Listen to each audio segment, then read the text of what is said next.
Hey leaders, Matt Wilmington. Hey, are you surviving or thriving during this season? Man, what a crazy world we are living in. None of us have faced this in our lifetime, and it's an amazing thing. We just got to pray that God continues to carry us through. But one of the big issues that has come up during this time, and we see it in churches and schools and city governments and nationally, is how to make decisions. And so I want to talk to you just a couple moments about decision making. Leaders are deciders. Leaders make decisions. If you don't enjoy making decisions, or if you don't make decisions, you're not leading, because that's one of the roles that we have as we sit in the seats that God has put us in. So I want to give you 4 ways and 4 things to look at when you are making decisions. And I'm going to steal some of this from a book called The Contrarian Leader by Steve Sample. He was the president of USC years ago, and he gave a great talk that I listened to one time. It's a good book.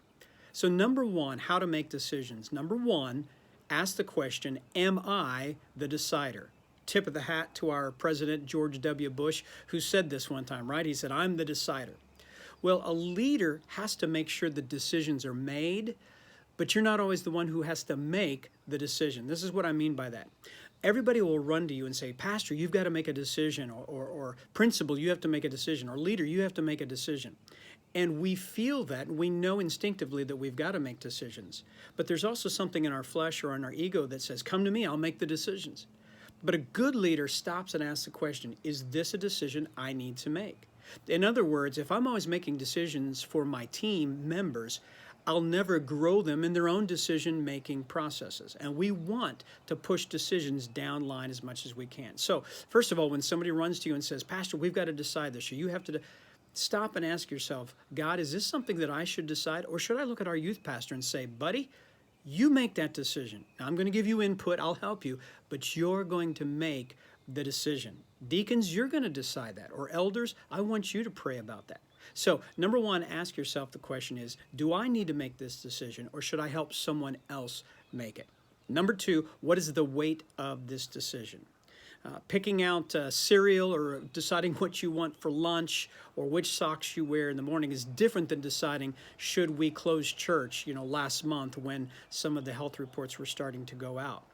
So weigh out what the importance of the decision is. I've met leaders who have analysis paralysis, and they will fixate on the smallest little leadership decision when there are bigger things to tackle. So prioritize your decisions. If it's a little decision and it doesn't weigh much, don't spend much time on it. Set some guidelines, some deadlines for you to make that one and get it off your plate and tackle the more important decisions. Number 3, when must I make the decision? When? Put a schedule on your decision making.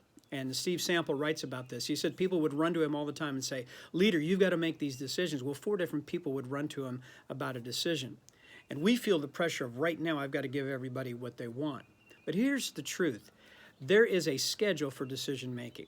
So what I do, even with my team, is I'll ask them, when does that need to be made? When does that need to be made? What do we have to decide? I just came out of an executive Zoom meeting with our team here at Thomas Road, and we were making some decisions about this Sunday. Well, we also had some decisions about Easter to make, and some things are going to happen later this month. Well, obviously, this week, the Sunday decision, we had to make today. The Easter decision about one of the things we're doing in the service, we can actually wait until Monday to do that. So don't feel the pressure of having to make all the decisions right now. Schedule your decisions and find out when the drop dead point is. Number 4, what information do I need to make the decision? You've heard the axiom, good information, good decisions. Bad information, bad decisions. Or no information, bad decisions. So when you're making a decision, just don't make it on the fly. And a lot of us are having to do that. It's changing day by day, right? Hour by hour, what we're doing in churches and schools and businesses. But you always have to be asking, what information is missing from the table that would help me make a better decision? So just pray and step back from the heat of the moment and just ask the team and ask the Holy Spirit, show me what other info do we need to get here on the table so that we can make the best decision. So let me review those real quick. How to make a decision. Number 1, are you the decider? or should you empower someone else to make it? Number two, what's the weight of the decision? Don't spend too much time on low-level decisions. Give your attention to the big ones. Number three, when must I make the decision? Put your decisions on a schedule so that you're not spending time being bombarded with everything today. And number four, what information do I need to make that decision wisely? We see decision making played out, and if you want to read these, Acts chapter 1, the selection of the replacement apostle.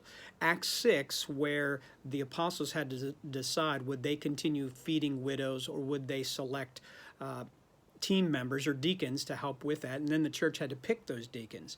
And Acts 15 gives an example of the church wrestling with decision making on the Gentiles. Read those and see how these kind of played out.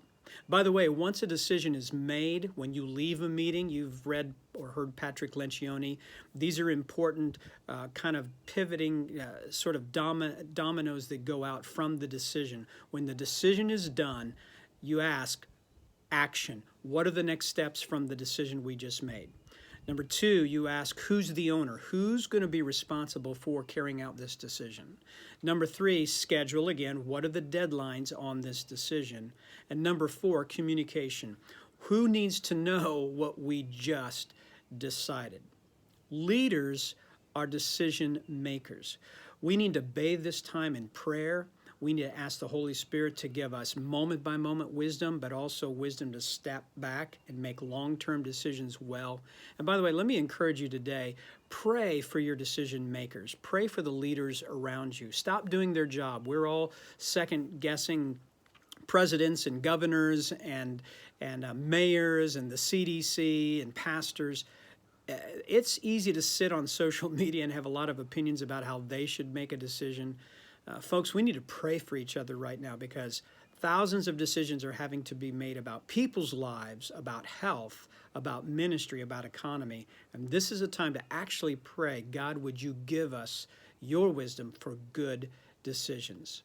I pray that you will allow the Holy Spirit to guide you in good decision making during this season.